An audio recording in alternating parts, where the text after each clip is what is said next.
Halo semua, jumpa lagi dengan saya Depri Saipullah. Ya, apalagi kalau kita tidak bicara soal hasil gemilang timnas Indonesia lawan Arab Saudi. Kemenangan ini sangat melegakan tentunya bagi masyarakat, Garuda fans, dan pastinya Sintayong ya, yang sebenarnya di pertandingan melawan Arab Saudi ada di lubang jarum. Tapi Sintayong dengan berbekal 4 tahun di Indonesia, dia tahu apa yang harus dilakukan. Dia bisa menerapkan strategi yang jitu, sehingga bisa meraih kemenangan pertama di laga ke-6 Timnas Indonesia pada putaran 3 kualifikasi Piala Dunia 2026. Kemenangan ini langsung membawa kita berada di posisi ketiga klasemen. Karena setelah laga Bahrain lawan Australia yang ternyata imbang, posisinya tidak berubah. Bahrain tetap berada di posisi kelima malahnya. Dan kita tetap berada di posisi 3 karena unggul selisih gol. Nah, menarik untuk melihat bagaimana perubahan yang dilakukan oleh Sintayong dalam waktu tidak banyak gitu. Apa perubahannya? Kita lihat bahwa formasi 3-4-3 berubah menjadi 3-5-2 atau 3-4-1-2 menurut saya. 3-4-1-2. Karena Marcelino Ferdinand main di belakang 2 striker. Nah inilah kuncinya. Marcelino jadi starter, tidak seperti di 4 laga sebelumnya. Dia jadi starter dan dia main di posisi terbaiknya. Sebelumnya dia jadi cadangan dan dia kerap beroperasi di kanan, padahal dia main di kiri. Memang kadang-kadang juga di kiri, tapi kadang-kadang kalau masuk di babak kedua dia sudah tidak bisa berkreasi lagi. Tapi di sisi lain kita juga harus melihat bahwa kemenangan ini tidak boleh membuat kita cepat berpuas diri. Maksudnya kita boleh gembira tapi tantangannya masih berat. Mengapa? Karena kita masih berpeluang rebut posisi 2 loh. Hanya berbeda 1 poin dengan Australia. Dan kita juga memiliki poin yang sama. Peringkat 3 sampai 6 ya. Memiliki poin sama. 6 poin. Ini ajaib, benar-benar ajaib. Jadi kita tidak boleh cepat puas. Yang harus kita lakukan sekarang adalah fokus untuk pertandingan di tahun depan, Maret 2025. Dan yang mengenakan, yang posisi kita jadi enak karena kita masih punya 2 laga kandang melawan Bahrain dan Cina. Nah, ini menjadi kunci ya. Menjadi kunci di persaingan nanti. Karena 2 negara ini adalah rival kita lah untuk perebutan posisi 3 dan 4. Kalau kita bisa mengalahkan mereka di kandang, otomatis kita bisa meraih 6 poin. Dan itulah yang dibutuhkan oleh timnas Indonesia sekarang. Tambahan 6 poin saja. Sudah cukup, udah luar biasa. Tentu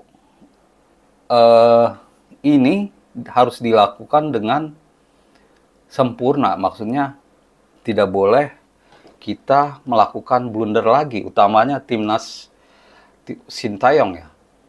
Saya berharap sih Sintayong mempertahankan skuad yang ada sekarang ini. Nah, harus dipertahankan nih formasi ini. Ini adalah formasi winning. Terbukti di laga-laga sebelumnya kita tidak pernah menang. Dan di sini, dengan formasi ini, Sintayong bisa menang. Jadi, kita tidak boleh berpuas diri karena masih ada 4 laga. 2 laga kandang dan 2 laga tandang. Nah, peluang kita semakin besar karena ya rival kita akan main di Jakarta. Jadi kita ada 2 laga kandang. Kalau kita mengalahkan mereka, otomatis pintu semakin terbuka menuju kualifikasi Piala Dunia. Nah, secara permainan kita memang tertekan oleh Arab Saudi ya. Dari statistik saja kalah semua. Kita hanya menguasai bola 20-25%. Sedangkan Arab Saudi dominan. Jumlah passingnya dominan. Jumlah tembakannya dominan. Tapi kita lebih efektif. Apalah artinya statistik ya kalau tidak bisa mencetak gol. Dan itu diperlihatkan oleh Timnas Indonesia. Sintayong tahu betul bagaimana mengalahkan Arab Saudi yang sering meninggalkan ruang kosong. Mereka blunder sendiri. Meninggalkan ruang kosong di belakang karena mereka high pressing. Mereka ingin menekan. Dan untungnya ya, tembakan-tembakan Arab Saudi meleset semua. Saya melihat bahwa Martin Paes tidak terlalu bekerja dengan keras gitu ya. Martin Paes justru lebih santai. Dia malah hanya waspada saja karena bola banyak melesetnya. Ada satu tembakan dari Kano memang mengenai tiang itu nyaris ya. Sundulan-sundulan juga. Mereka Arab Saudi permainannya sangat monoton. Mereka mengandalkan umpan-umpan silang, kiri kanan, kadang-kadang menembak. Itu aja. Dan dengan strategi itu kita bisa mengatasinya. Kita punya back-back berpostur tinggi. Justin Hapner dan juga J.I. Jess. Belum lagi Ivar Jenner. Nah, Sintayong harus mempertahankan formasi ini. Dan menariknya di 2025 nanti ada tambahan tenaga. Kita kedatangan striker baru yang pasti yaitu oleh Romeni. Dia sudah diperkenalkan oleh Erick Thohir. Prosesnya entah kapan ya, mungkin Januari, mungkin saat jeda mungkin ya, saat jeda kompetisi karena masih lama juga, Maret 2025. Nah, saat mengalahkan Arab Saudi kita tidak diperkuat oleh pemain-pemain terbaik. Kevin Dix cedera, Messilgers pemulihan cedera, dan belum ada oleh Romeni. Bayangkan saat nanti Maret 2025 saat kita tandang dulu 20 Maret ke Australia, lalu 25 Maret main di Jakarta menjamu Bahrain, itu kekuatan kita luar biasa. Dan itulah mengapa Sintayong sangat puas gitu ya. Dia sangat optimis bisa meraih posisi 4 minimal menuju Piala Dunia. Tapi kembali tidak boleh berpuas diri karena poin kita sangat ketat. Meleset sekali saja itu berbahaya, bisa membuang peluang Indonesia. Dan enaknya kita menjamu rival terdekat di kandang sendiri gitu. Dan siapa tahu kita bisa mengalahkan Australia. Kalau itu bisa dilakukan, itu artinya kita bisa berharap posisi 2. Berarti kalau kita menang Australia, ini berandai-andai ya. Arab melawan Bahrain, lalu Juninya melawan Cina di kandang. Kalau Jepang ya kita tahulah. Walaupun kita tidak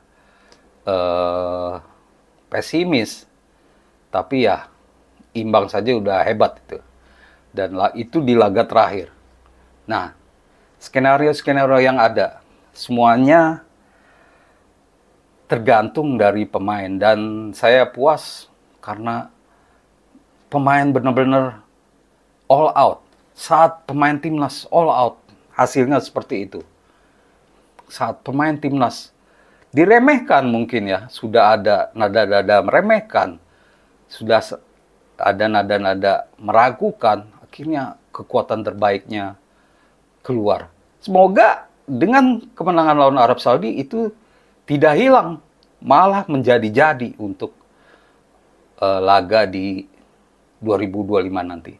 Demikian teman-teman ulasan saya, semoga menjadi informasi berguna untuk teman-teman semua. Dan tentunya salam olahraga.